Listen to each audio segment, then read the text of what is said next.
তার গর্দান চাই আমাদের, যে করেই হোক আজ রাতেই শেষ করে দিতে হবে এই ধর্ম প্রচারককে। এই কথা সেই রাতের, যখন মক্কার অন্ধকার গলিতে একদল ঘাতক উল্লাসে মেতেছিল ইতিহাসের সবচেয়ে বড় হত্যার উদ্দেশ্যে। এই কথা সেই অনন্য বন্ধুত্বের, যেখানে নিজের জীবনের চেয়ে বন্ধুর জীবন শত গুণ বেশি মূল্যবান হয়ে ওঠে। এই কথা সেই দুর্গম পাহাড়ের, যার পাথুরে বক্ষ সাক্ষী হয়েছিল এমন এক আত্মত্যাগের যা কিয়ামত পর্যন্ত আর কোনো চোখ দেখতে পাবে না। পৃথিবীর ইতিহাসে অনেক বিপ্লব এসেছে, অনেক ত্যাগ লিপিবদ্ধ হয়েছে, কিন্তু আজকের এই গল্পটি কেবল ইতিহাসের পাতা নয়, এটি মুমিনের হৃদয়ের স্পন্দন। স্বাগতম ফ্লিকিমোশনের আজকের এই বিশেষ নিবেদনে। আজ আমরা ডুব দেব 1400 বছর আগের এমন এক রাতে, যে রাতটি না এলে হয়তো আজ আমাদের কাছে ঈমানের আলো পৌঁছতই না। তার গর্দান চাই আমাদের, যে করেই হোক আজ রাতেই শেষ করে দিতে হবে এই ধর্ম প্রচারককে। দারুন নাদোয়ার বৈঠকে মক্কার সর্দারদের এই সিদ্ধান্ত যেন বাতাসে বিষ ছড়িয়ে দিয়েছিল। আবু জেহেলের সেই ভয়ঙ্কর পরিকল্পনা, মক্কার প্রতিটি গোত্র থেকে একজন করে শক্তিশালী যুবক বাছাই করা হবে। তারা সকলে মিলে একযোগে নবীজির ওপর আক্রমণ করবে, যাতে করে হত্যার দায়ভার কোনো একটি নির্দিষ্ট গোত্রের ওপর না পড়ে, বরং সমস্ত গোত্রের মাঝে ভাগ হয়ে যায়। বনু হাসিম গোত্র তখন আর প্রতিশোধ নেবার সাহস পাবে না। কি নিখুঁত চাল, কি ভয়ঙ্কর ষড়যন্ত্র! কিন্তু তারা জানত না আসমানের মালিকের পরিকল্পনা জমিনের সব ষড়যন্ত্রের চেয়ে কত বড়। মক্কার প্রতিটি অলিগলিতে তখন সশস্ত্র পাহারাদার, সবার লক্ষ্য একটি, সেই বনি হাসিমের ঘর। কিন্তু সেই ঘরের ভেতরে আজ এক স্বর্গীয় নিস্তব্ধতা বিরাজ করছে। রাতের অন্ধকার গভীর হল। নবীজির বাড়ির চারপাশ ঘিরে ফেলেছে ঘাতকের দল। তাদের হাতে ধারালো তলোয়ার চকচক করছে। তারা অপেক্ষা করছে ভোরের, যখন নবীজি ঘর থেকে বেরোবেন। কিন্তু আল্লাহ যার রক্ষক, তাকে কে মারতে পারে? নবীজি এক মুঠো ধুলো হাতে নিলেন, সূরা ইয়াসিনের আয়াত তিলাওয়াত করলেন, ওয়াজআলনা মিন বাইনি আইদিহিম সাদ্দা ওয়া মিন খালফিহিম সাদ্দা, অর্থাৎ আর আমি তাদের সামনে প্রাচীর এবং পেছনে প্রাচীর স্থাপন করেছি। তিনি ধুলো ছুঁড়ে মারলেন ঘাতকদের দিকে। আল্লাহর হুকুমে তাদের চোখে এমন ঘুম আর ঘোর নেমে এলো যে নবীজি তাদের চোখের সামনে দিয়ে তাদের শাড়ি ভেদ করে বেরিয়ে গেলেন, অথচ তারা টেরও পেলেন না। এটি ছিল আল্লাহর পক্ষ থেকে এক প্রকাশ্য মুজিজা। শত্রুরা বাইলে দাঁড়িয়ে দাঁড়িয়ে মৃত্যুর পরিকল্পনা করছিল, আর যার মৃত্যু তারা চেয়েছিলেন তিনিই তাদের মাঝখান দিয়ে নির্বিঘ্নে চলে গেলেন। এরপর তিনি সোজা চলে গেলেন তার জীবনের সবচেয়ে বিশ্বস্ত সঙ্গী, সবচেয়ে কাছের বন্ধু আবু বকর বাড়িতে। মাঝরাতে দরজায় মৃদু কড়া নাড়তেই দরজা খুলে গেল। আবু বকর যেন আগে থেকেই প্রস্তুত ছিলেন। তিনি জানতেন এমন একটি রাত আসবে। নবীজি বললেন, আবু বকর, আল্লাহ আমাকে হিজরতের অনুমতি দিয়েছেন। এই একটি মাত্র কথা, আর আবু বকর আরের দুচোখ বেয়ে অঝোর ধারায় অশ্রু নামতে শুরু করল। এটা ভয়ের কান্না ছিল না, এটা ছিল চরম আনন্দের কান্না। আমি কি আপনার সঙ্গী হতে পারবো, ইয়া রাসূলুল্লাহ? নবীজি সম্মতি জানালেন। খুশিতে আবু বকরের অন্তর যেন ফেটে পড়ছিল। তিনি নিজের জীবনের সমস্ত সম্পদ, পরিবার, পরিজন সবকিছু এই একটি সফরের জন্য বিলিয়ে দিতে প্রস্তুত হয়ে গেলেন। তিনি জানতেন এই পথটি গোলাপ ছড়ানো নয়, এই পথে মক্কার তলোয়ার আছে, মরুভূমির উত্তাপ আছে, আর আছে নিশ্চিত মৃত্যুর ঝুঁকি। কিন্তু প্রিয় বন্ধুর সাথে যদি মৃত্যুও আসে, আবু বকরের কাছে তার জান্নাতের চেয়েও প্রিয়। শুরু হলো এক অজানা গন্তব্যের উদ্দেশ্যে যাত্রা। মদিনার পথ মক্কা থেকে উত্তরে, কিন্তু শত্রুদের বিভ্রান্ত করার জন্য তারা চললেন সম্পূর্ণ বিপরীত দিকে, ইয়েমেনের রাস্তায়। গন্তব্য জাবাল ইসাউর বা সাউর পাহাড়। সেই পাহাড়ের পথটি ছিল অত্যন্ত দুর্গম, তীক্ষ্ণ পাথর আর কাঁটায় ভরা। হাঁটতে হাঁটতে নবীজির মুবালক পা রক্তাক্ত হয়ে গেল। আবু বকরের অস্থিরতা তখন দেখার মতো। তিনি কখনো নবীজির সামনে হাঁটছেন, কখনো পেছনে চলে যাচ্ছেন, কখনো ডানে, কখনো বাঁয়ে। নবীজি অবাক হয়ে জিজ্ঞেস করলেন, আবু বকর, তোমার কি হয়েছে? তুমি এমন করছো কেন? আবু বকর উত্তর দিলেন, হে আল্লাহর রাসূল, যখন আমার মনে হয় শত্রুরা পেছন থেকে আক্রমণ করতে পারে, আমি আপনার পেছনে চলে আসি। আবার যখন মনে হয় তারা সামনে থেকে উৎপেতে থাকতে পারে, আমি আপনার সামনে চলে যাই। আমি চাই যে কোনো তীর বা তলোয়ার আপনার গায়ে লাগার আগে যেন আমার বুক ভেদ করে যায়। সুবহানাল্লাহ, বন্ধুত্বের এমন উদাহরণ পৃথিবীর ইতিহাসে আর দ্বিতীয় নেই। এই পাহাড়ের চূড়ায় রয়েছে একটা ছোট্ট গুহা, সাউর গুহা। যখন তারা গুহার মুখে পৌঁছলেন, আবু বকর নবীজিকে থামিয়ে দিলেন। দাঁড়ান ইয়া রাসূলাল্লাহ, আগে আমাকে ভেতরে যেতে দিন। আমি গুহাটি পরিষ্কার করব। যদি ভেতরে কোনো বিষাক্ত সাপ বা বিচ্ছু থাকে, তাহলে যেন আগে আমাকে দংশন করে, আপনাকে নয়। আবু বকর গুহার ভেতরে প্রবেশ করলেন। অন্ধকার, স্যাঁতসেঁতে একটা জায়গা। তিনি নিজের পরনের কাপড় ছিঁড়ে টুকরো টুকরো করলেন। গুহার ভেতরে যতগুলো গর্ত ছিল, সবগুলোতে সেই কাপড়ের টুকরো গুজে বন্ধ করে দিলেন, যাতে ভেতর থেকে কোনো বিষাক্ত প্রাণী বের না হতে পারে। কিন্তু সব গর্ত বন্ধ করার পর দেখলেন একটা গর্ত তখনও বাকি রয়ে গেছে। আর কোনো কাপড় অবশিষ্ট নেই। কি করবেন তিনি? বিন্দুমাত্র চিন্তা না করে তিনি নিজের পায়ের গোড়ালি দিয়ে সেই গর্তটি চেপে ধরলেন। এরপর নবীজিকে ভেতরে আসার জন্য ডাকলেন। ক্লান্ত, পরিশ্রান্ত নবীজি ভেতরে এলেন এবং পরম নিশ্চিন্তে তারই প্রিয় বন্ধুর কোলে মাথা রেখে ঘুমিয়ে পড়লেন। বাইরের জগৎ থেকে তারা বিচ্ছিন্ন, কিন্তু তাদের সাথে আছেন স্বয়ং রব্বুল আলামিন। আসুন আমরা একটু কোরআনের দিকে তাকাই। এই চরম সংকটময় মুহূর্তটি, এই ঐতিহাসিক রাতটিকে আল্লাহ সুবহানাহু ওয়া তাআলা কোরআনে কিভাবে তুলে ধরেছেন। সূরা আত-তাওবা 40 নম্বর আয়াতে আল্লাহ বলেন, ইল্লা তানসুরুহু ফাকাদ নাসারাহুল্লাহু ইয খারাজাহুল্লাযীনা কাফারু সানিয়া ইসনাইন ইয হুমা ফিল গার ইয ইয়াকুলু লিসাহিবিহি লা তাহজান ইন্নাল্লাহা মা'ানা। অর্থাৎ, যদি তোমরা তাকে সাহায্য না করো, তবে জেনে রেখো আল্লাহ তো তাকে সাহায্য করেছিলেন যখন কাফেররা তাকে বের করে দিয়েছিল, যখন সে ছিল দুজনের দ্বিতীয় জন, যখন তারা উভয়ে গুহার মধ্যে ছিল, যখন সে তার সঙ্গীকে বলছিল, বিষণ্ণ হয়ো না, নিশ্চয়ই আল্লাহ আমাদের সাথে আছেন। আসুন এই আয়াতটির গভীরতা একটু সহজ এবং সিনেম্যাটিক স্টাইলে বুঝে নিই। স্কলাররা বলেন, এই আয়াতটি মদিনার সেসব মুসলমানদের উদ্দেশ্যে বলা যারা তাবুক যুদ্ধের সময় দ্বিধায় ভুগছিল।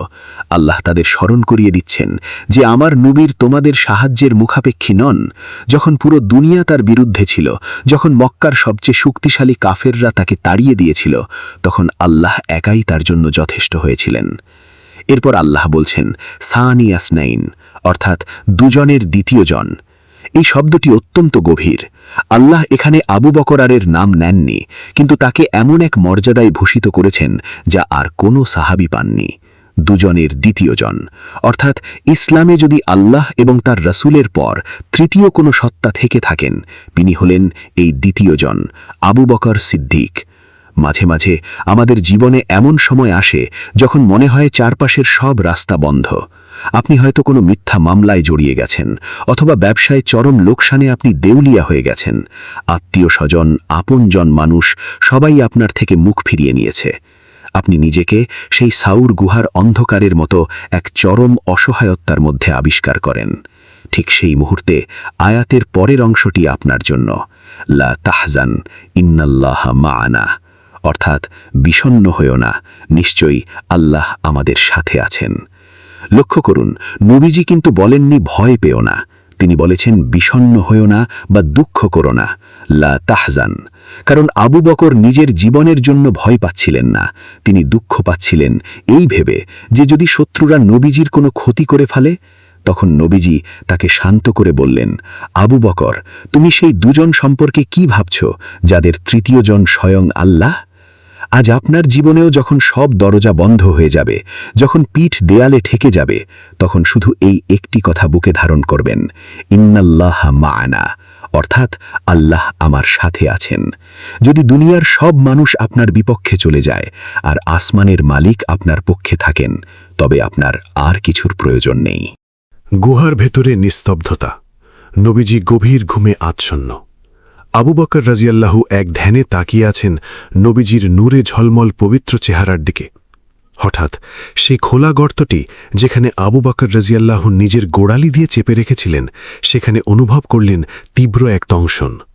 কোনো এক বিষাক্ত সাপ বা বিচ্ছু তার পায়ে কামড় বসিয়েছে। বিষের তীব্র জ্বালা মুহূর্তের মধ্যে ছড়িয়ে পড়তে লাগল সারা শরীরে।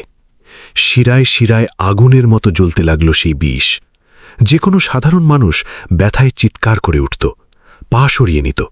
কিন্তু ইনি তো সাধারণ কেউ নন, ইনি হলেন আবু বকর সিদ্দিক। তিনি দাঁতে দাঁত চেপে সহ্য করতে লাগলেন। শরীর কাঁপছে, বিষের যন্ত্রণায় নীল হয়ে যাচ্ছে মুখমণ্ডল, কিন্তু পা 1 ইঞ্চিও সরালেন না, কারণ তিনি জানেন পা সরালেই বিষাক্ত প্রাণীটি বেরিয়ে এসে নবীজিকে আঘাত করবে, আর তার সামান্য নড়াচড়াতেও যদি নবীজির ঘুমে ব্যাঘাত ঘটে সেই বেয়াদবি তিনি সইতে পারবেন না। কিন্তু মানুষের শরীরের তো একটি নির্দিষ্ট সহ্য ক্ষমতা আছে। তীব্র যন্ত্রণায় আবু বকর রাদিয়াল্লাহুর চোখ বেয়ে গড়িয়ে পড়ল কয়েক ফোঁটা তপ্ত অশ্রু, আর সেই অশ্রুর একটি ফোঁটা গিয়ে পড়ল নবীজির পবিত্র চেহারায়। অশ্রুর স্পর্শে নবীজির ঘুম ভেঙে গেল। তিনি চোখ খুলেই দেখলেন আবু বকর রাদিয়াল্লাহুর ফ্যাকাশে মুখ। কি হয়েছে আবু বকর, তুমি কাঁদছ কেন? আবু বকর তার ব্যথা লুকিয়ে বললেন, কিছু না ইয়া রাসূলুল্লাহ, হয়তো কোনো বিষাক্ত কিছু আমাকে দংশন করেছে। নবীজি তখন বুঝতে পারলেন কি ঘটেছে। তিনি নিজের পবিত্র লালা আবু বকরের ক্ষতস্থানে লাগিয়ে দিলেন, আর মুহূর্তেই আল্লাহর রহমতে সমস্ত ব্যথা ভোজবাজির মতো উধাও হয়ে গেল। ঠিক সেই মুহূর্তেই গুহার বাইরে শোনা গেল অসংখ্য পায়ের ভারী আওয়াজ। মক্কার ঘাতক বাহিনী, যারা তাদের পদচিহ্ন খুঁজতে খুঁজতে ঠিক সৌর পাহাড়ের চূড়ায় গুহার একেবারে মুখের কাছে এসে দাঁড়িয়েছে। ভেতরে সাপের বিষের শেষ রেশ, আর বাইরে মৃত্যু পরোয়ানা নিয়ে দাঁড়িয়ে থাকা ঘাতকের দল। গুহার ভেতরে নিঃশ্বাস ফেলার শব্দেও যেন পাহাড়ের গায়ে প্রতিধ্বনিত হচ্ছে। আবু জেহেল আর তার সশস্ত্র যুবকরা গুহার মুখেই দাঁড়িয়ে আছে। আবু বকর ফিসফিস করে বললেন, ইয়া রাসূলুল্লাহ, ওরা যদি এখন শুধু নিজের পায়ের দিকে তাকায় তবেই আমাদের দেখে ফেলবে।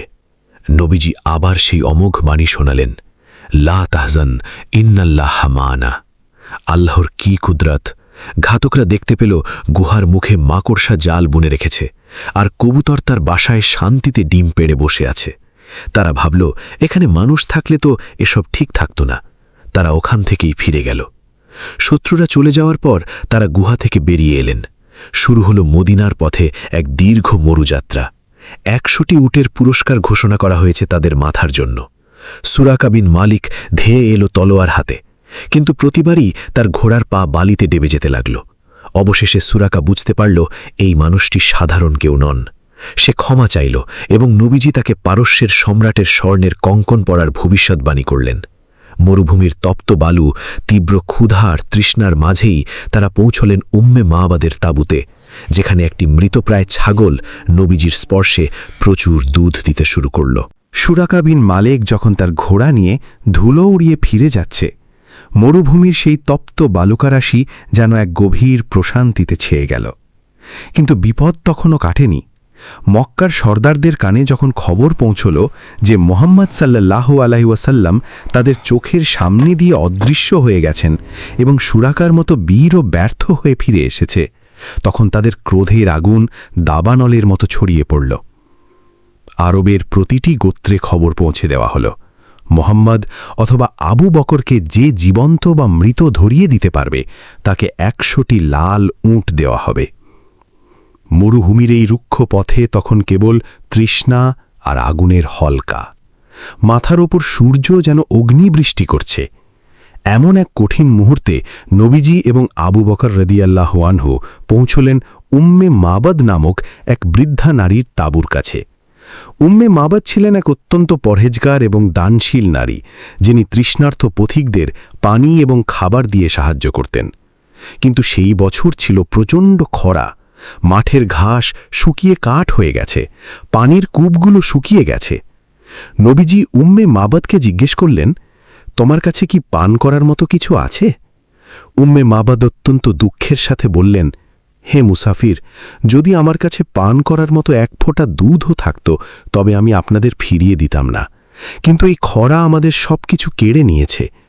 তিনি তাঁবুর কোণে একটি জীর্ণ শীর্ণ ছাগল দেখিয়ে বললেন, ওই দেখুন, ওই ছাগলটি ক্ষুধার জ্বালায় ঘাস খুঁজতে মাঠে যাওয়ার শক্তিও হারিয়ে ফেলেছে। ওর ওলানে 1 ফোঁটা দুধ পাওয়ার কল্পনাও করা আজ বৃথা। নবীজি মৃদু হাসলেন। সেই হাসিতে ছিল আসমানের মালিকের প্রতি অগাধ বিশ্বাস। তিনি বললেন, আমি কি অনুমতি পেতে পারি এই ছাগলটি দহন করার? উম্মে মাবাদ অবাক হয়ে বললেন, আপনি যদি ওর ওলানে দুধ পান তবে অবশ্যই দহন করুন, কিন্তু আমি জানি সেখানে কিছুই নেই। নবীজি ছাগলটির কাছে গেলেন। বিসমিল্লাহ বলে তিনি তার ওলানে হাত রাখলেন, আর ঠিক ঠিক তখনই এক অলৌকিক দৃশ্য তৈরি হল। যে ওলানটি চামড়ার মতো লেগেছিল তা মুহূর্তের মধ্যে দুধে ভরে উঠল। উম্মে মাবাদ নিজের চোখকে বিশ্বাস করতে পারছিলেন না। নবীজি একটি বড় পাত্র চাইলেন। সেই পাত্রটি দুধে টয়টুম্বুর হয়ে গেল। প্রথমে তিনি উম্মে মাবাদকে পান করালেন, তারপর তার সাথী আবু বকর রাদিয়াল্লাহু আনহুকে দিলেন এবং সব শেষে তিনি নিজে পান করলেন। এরপর তিনি আবার পাত্রটি পূর্ণ করে উম্মে মাবাদের জন্য রেখে দিলেন। উম্মে মাবাদের স্বামী আবু মাবাদ যখন সন্ধ্যায় বাড়ি ফিরলেন এবং পাত্র ভর্তি দুধ দেখলেন, তিনি স্তম্ভিত হয়ে গেলেন। এই দুধ কোথা থেকে এলো? আমাদের ছাগল তো মরার মতো পড়েছিল। উম্মে মাবাদ তখন সেই নুরানি চেহারার মুসাফিরের বর্ণনা দিলেন। তিনি বললেন, আমি এমন এক পবিত্র মানুষকে দেখেছি যার চোখ ছিল গভীর কালো, যার গলার স্বর ছিল মেঘের গর্জনের মতো গম্ভীর অথচ মধুর, যার কথা ছিল সুতোম গেথে রাখা মুক্তার মালার মতো। তার চারপাশে এমন এক গাম্ভীর্য ছিল যে মনে হচ্ছিল তিনি কোনো অতিমানব। আবু মাবাদ শুনেই চিৎকার করে বললেন, উম্মে মাবাদ, এ তো কুরাইশদের সেই মহামানব মোহাম্মদ। হায়, আমি যদি তখন উপস্থিত থাকতাম তাহলে অবশ্যই তার সঙ্গী হতাম। মরুভূমির এই দীর্ঘ পথ পাড়ি দিতে দিতে আবু বকর রাদিয়াল্লাহু আনহুর ত্যাগ যেন প্রতিটি মুহূর্তে নতুন রূপ নিচ্ছিল। তিনি যখনই কোনো ছায়া দেখতেন সেখানে নিজের চাদর বিছিয়ে দিতেন যাতে নবীজি একটু আরাম করতে পারেন। তিনি নিজে তৃষ্ণার্ত থাকতেন, কিন্তু নবীজিকে পানি পান করানোর আগ পর্যন্ত এক ফোঁটা পানিও স্পর্শ করতেন না। এই ছিল সেই হিজরতের প্রাণ, যেখানে নেতা এবং সাথীর মাঝে কোনো বিভেদ ছিল না, ছিল কেবল অগাধ মোহব্বত। পথ চলতে চলতে তারা অতিক্রম করলেন জুহফা নামক স্থান। মদিনার সীমানা তখন ক্রমেই নিকটবর্তী হচ্ছে। আবু বকরের অন্তরে একদিকে যেমন মদিনার নতুন জীবনের হাতছানি, অন্যদিকে মক্কার সেই স্মৃতিগুলো বারবার হানা দিচ্ছিল। কিন্তু নবীজির একটি শান্ত চাউনি তার সব কষ্ট ভুলিয়ে দিত। হিজরত কেবল একটি শহর থেকে অন্য শহরে যাওয়া নয়, এটি ছিল কুফরের অন্ধকার থেকে ইসলামের নূরের দিকে এক মহাযাত্রা। মদিনার মানুষ তখন প্রতিদিন ভোরে শহরের উপকণ্ঠে এসে দাঁড়িয়ে থাকত। ইয়াসরিবের প্রতিটি ধূলিকণা যেন এক বিশেষ মেহমানের অপেক্ষায় ব্যাকুল। ছোট ছোট ছেলেমেয়েরা ছাদের ওপর উঠে দিগন্তের দিকে তাকিয়ে থাকত। প্রখর রোদে পুড়েও তারা ফিরে যেত না। তাদের মুখে একটি কথা, কবে আসবেন আমাদের নবী? ইহুদি পণ্ডিতরা তাদের কিতাব খুলে বসতেন। তারা জানতেন শেষ নবীর আগমনের সময় হয়ে গেছে, কিন্তু তাদের মনে ছিল হিংসার আগুন, আর মদিনার আনসারদের মনে ছিল কেবল প্রেমের আকুতি। অবশেষে সেই দিনটি এলো। মদিনার আকাশে তখন এক নতুন সূর্যের উদয় হতে চলেছে। একজন ইহুদি তার দুর্গের ওপর থেকে দূর দিগন্তে দুজন আরোহীকে দেখতে পেল। তারা সাদা পোশাকে আবৃত ছিল এবং মরুভূমির মরীচিকার ভেতর দিয়ে তাদের নূর ঠিকরে বের হচ্ছিল। সে চিৎকার করে বলে উঠল, হে আরবের লোক সকল, তোমাদের সেই কাঙ্ক্ষিত সম্রাট এসে গেছেন, তোমাদের ভাগ্যোদয় হয়েছে। পুরো মদিনা শহরে যেন এক ভূমিকম্প শুরু হলো। যে যেখানে ছিল সব কাজ ফেলে দৌড়ে এলো কুবার দিকে। আরবের সেই শ্রেষ্ঠ মানবের আগমনে মদিনার আকাশ বাতাস প্রকম্পিত হয়ে উঠল আল্লাহু আকবার ধ্বনিতে। নবীজি এবং আবু বকর রাদিয়াল্লাহু আনহু যখন কুবায় পৌঁছলেন, আনসাররা তাদের আবেগে জড়িয়ে ধরল। কত বছরের অপেক্ষা, কত রাতের প্রার্থনা আজ কবুল হয়েছে। কুবায় থাকাকালীন নবীজি ইসলামের প্রথম মসজিদের ভিত্তিস্তর স্থাপন করলেন। তিনি নিজে পাথর বহন করলেন। তার পবিত্র শরীরে ধুলোবালি লাগল। সাহাবীরা বলতে লাগলেন, ইয়া রাসূলুল্লাহ, আপনি সরে দাঁড়ান, আমরাই পাথর বহন করি। কিন্তু নবীজি হাসি মুখে বললেন, না, আমি পরকালের সওয়াব থেকে নিজেকে বঞ্চিত করতে চাই না। এই মসজিদ নির্মাণ কেবল ইটের ওপর ইট রাখা ছিল না, এটি ছিল এক নতুন সভ্যতার ভিত গড়া। আবু বকর রাদিয়াল্লাহু আনহু তখন ছায়ার মতো নবীজির সাথে সাথে পাথর বইছিলেন। কুবায় কয়েকদিন অবস্থানের পর নবীজি মদিনার মূল শহরের দিকে রওনা দিলেন। প্রতিটি গোত্রের মানুষ রাস্তার পাশে দাঁড়িয়ে মিনতি করতে লাগলেন, হে আল্লাহর রাসূল, আমাদের মেহমান হন, আমাদের ধন সম্পদ, আমাদের জান মাল সব আপনার জন্য উৎসর্গিত। নবীজি সবার প্রতি সম্মান দেখিয়ে বললেন, আপনারা আমার উট কাজওয়ার লাগাম ছেড়ে দিন, সে আল্লাহর পক্ষ থেকে আদিষ্ট, সে যেখানে গিয়ে বসবে সেখানেই আমি অবস্থান করব। পুরো শহর নিস্তব্ধ হয়ে গেল। কাজওয়া ধীর পায়ে হেঁটে চলছে। মদিনার অলিগলি পেরিয়ে এক খোলা জায়গায় গিয়ে হাঁটু গেড়ে বসল। নবীজি তখনও নামলেন না। কাজওয়া আবার উঠল, একটু সামনে গিয়ে আবার ফিরে এলো এবং আগের জায়গায় গিয়েই স্থির হয়ে বসল। নবীজি বললেন, ইনশাআল্লাহ এটাই হবে আমাদের ঠিকানা। সেই জায়গাটি ছিল দুই এতিম বালকের, সাহাল ও সুহেলের। তারা জায়গাটি নবীজিকে দান করতে চেয়েছিল, কিন্তু নবীজি তা মূল্যের বিনিময়ে কিনে নিলেন। আর সেই জায়গার ঠিক পাশেই ছিল হযরত আবু আইয়ুব আনসারী রাদিয়াল্লাহু আনহুর ঘর। আবু আইয়ুব যেন খুশিতে আত্মহারা হয়ে গেলেন। তিনি দৌড়ে এসে নবীজির আসবাবপত্র নিজের ঘরে নিয়ে গেলেন। মদিনার ইতিহাসে শুরু হলো এক নতুন অধ্যায়, মুহাজির এবং আনসারদের ভ্রাতৃত্বের অধ্যায়। কিন্তু এই আনন্দের আড়ালে আবু বকরের সেই সাউর গুহার স্মৃতি তখনও ফিকে হয়ে যায়নি। তিনি যখনই মসজিদে বসতেন তার মনে পড়ত সেই রাতের কথা, সেই সাপের দংশনের কথা। তিনি ভাবতেন, আল্লাহ যদি আমাকে সেই রাতে কবুল না করতেন তাহলে আজ কি এই মদিনার বসন্ত দেখতে পেতাম। আবু বকর রাদিয়াল্লাহু আনহু ছিলেন সেই হিজরতের অবিচ্ছেদ্য অংশ। নবীজি মদিনায় এসে বলেছিলেন, আমি আবু বকরের ওপর এতটাই ঋণী যে আল্লাহর পক্ষ থেকে ছাড়া এই ঋণ শোধ করার সাধ্য আমার নেই। হিজরত কেবল একটি ইতিহাস নয়, এটি একটি দর্শন। এটি আমাদের শেখায় যে যখন আপনি আল্লাহর জন্য আপনার সবচেয়ে প্রিয় ঘরটি ছাড়বেন, তখন আল্লাহ আপনার জন্য পুরো বিশ্বকে ঘর বানিয়ে দেবেন। আজ আমরা যখন আমাদের জীবনে কোনো সংকটে পড়ি, আমাদের উচিত সেই সাউর গুহার দিকে তাকানো, যেখানে মাত্র দুজন মানুষ ছিলেন, অথচ তাদের সাথে ছিলেন স্বয়ং আরশের মালিক। মদিনার পবিত্র মাটি যখন নবীজির কদম মোবারক স্পর্শ করল, তখন ইয়াসরিবের প্রতিটি ধূলিকণা যেন নুরানি আভায় ঝলমল করে উঠল। কিন্তু এই নতুন ঠিকানায় থিতু হওয়া মোটেও সহজ ছিল না। হিজরত কেবল পথের ক্লান্তি ছিল না, এটি ছিল এক বিশাল মানসিক ও শারীরিক পরীক্ষা। মক্কার তপ্ত আবহাওয়ায় বড় হওয়া সাহাবীদের জন্য মদিনার নতুন আবহাওয়া এক কঠিন চ্যালেঞ্জ হয়ে দাঁড়াল। হিজরতের কিছুদিনের মধ্যেই অনেক মুহাজির সাহাবী ভীষণ অসুস্থ হয়ে পড়লেন। হযরত আবু বকর রাদিয়াল্লাহু এবং হযরত বিলাল রাদিয়াল্লাহু প্রচণ্ড জ্বরে আক্রান্ত হলেন। জ্বরের ঘোরে আবু বকর রাদিয়াল্লাহু মক্কার সেই পাহাড় আর উপত্যকাগুলোর কথা স্মরণ করে কবিতা আওড়াতেন। তার অন্তর মক্কার জন্য কাঁদত, কিন্তু তার রূহ প্রশান্তি পেত এই ভেবে যে তিনি তার প্রিয় বন্ধুর সাথে আছেন। নবীজি সাহাবীদের এই কষ্ট দেখে আল্লাহ দরবারে হাত তুললেন। তিনি দোয়া করলেন, হে আল্লাহ, মক্কাকে আমরা যেমন ভালোবাসি, মদিনার প্রতি আমাদের ভালোবাসা তার চেয়েও বাড়িয়ে দিন। মদিনার আবহাওয়াকে আমাদের জন্য কল্যাণকর করে দিন এবং এর রোগবালাই সরিয়ে দিন। আল্লাহ সুবহানাহু ওয়া তাআলা তার হাবিবের দোয়া কবুল করলেন। মদিনা হয়ে উঠল পৃথিবীর জান্নাত। এরপর শুরু হলো সেই ঐতিহাসিক মুআখাত বা ভ্রাতৃত্বের বন্ধন। নবীজি মক্কার মুহাজিরদের এবং মদিনার আনসারদের মাঝে এমন এক সম্পর্ক তৈরি করে দিলেন যা রক্তের সম্পর্কের চেয়েও শক্তিশালী হয়ে উঠল। আনসাররা তাদের মুহাজির ভাইদের হাত ধরে বাড়িতে নিয়ে গেলেন। তারা বললেন, ভাই, আমার 2টি বাগান আছে, তুমি তোমার পছন্দ মতো একটি নিয়ে নাও। আমার বাড়িতে যা আছে তার অর্ধেক তোমার।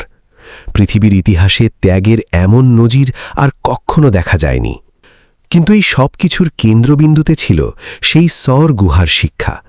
হিজরতের সেই কঠিন দিনগুলোতে আবু বকর রাদিয়াল্লাহু যে অনুগত্যের পরিচয় দিয়েছিলেন, মদিনার জীবনে তা এক বিশাল মহিরুহে পরিণত হল।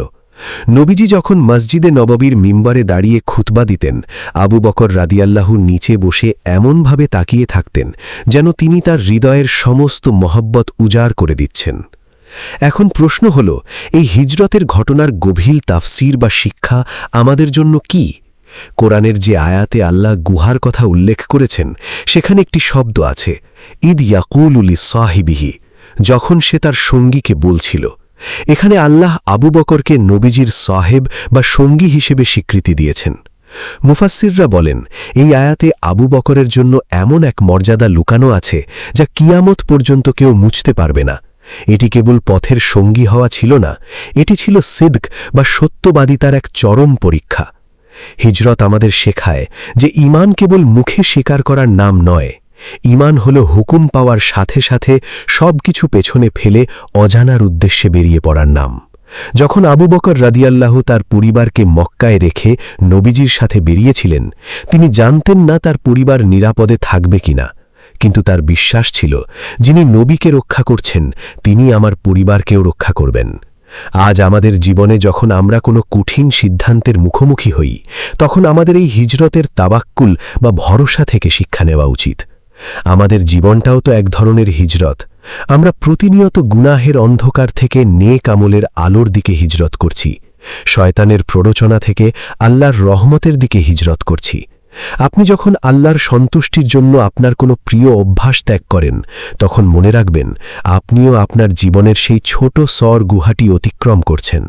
আপনার চারপাশ থেকেও হয়তো শয়তানের ঘাতক বাহিনী আপনাকে বিভ্রান্ত করার চেষ্টা করছে, কিন্তু আপনার হৃদয়ে যদি এই বিশ্বাস থাকে যে লা তাহজান ইন্নাল্লাহা মাআনা, অর্থাৎ বিষণ্ণ হয়েও না, আল্লাহ আমাদের সাথে আছেন, তবে পৃথিবীর কোনো শক্তি আপনাকে আপনার গন্তব্য থেকে সরাতে পারবে না।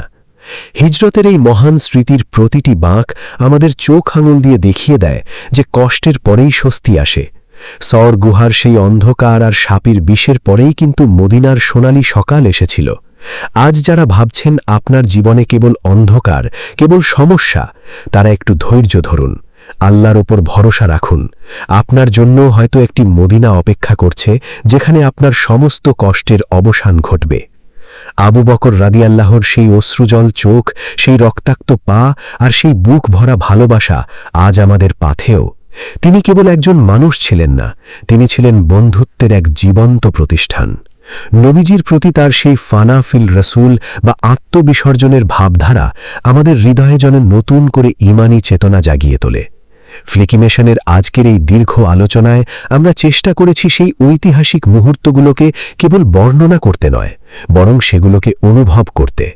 হিজরতের এই কাহিনী যেন কেবল কানে শোনার গল্প না হয়, এটি যেন আমাদের চরিত্রে পরিবর্তনের হাতিয়ার হয়। আমরা যেন আবু বকর রাদিয়াল্লাহর মতো সত্যবাদী হতে পারি। আমরা যেন নবীজির আদর্শকে জীবনের প্রতিটি ধাপে হিজরত করে নিয়ে আসতে পারি। সর গুহার সেই নিস্তব্ধতা থেকে মদিনার সেই আনন্দ ধ্বনি, পুরোটাই ছিল আল্লাহর এক সুনিপুণ পরিকল্পনা। ইসলামের এই বিজয় গাথা আমাদের অস্তিত্বের অংশ।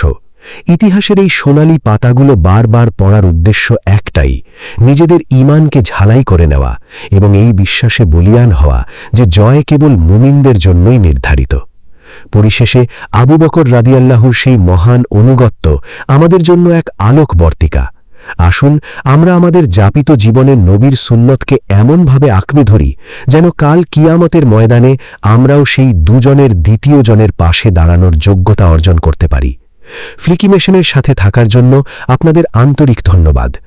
ইতিহাসের এই ঈমান জাগানি পথচলায় আমরা আরও অনেক অজানা আর রোমাঞ্চকর ঘটনা নিয়ে আপনাদের সামনে আসব। আজকের এই হিজরতের স্মৃতি আপনার অন্তরে কতটুকু নাড়া দিল তা আমাদের অবশ্যই কমেন্ট করে জানাবেন, কারণ আপনার একটি কথা আমাদের পরবর্তী কাজের প্রেরণা। জাযাকাল্লাহু খায়রান। আসসালামু আলাইকুম ওয়া রাহমাতুল্লাহ।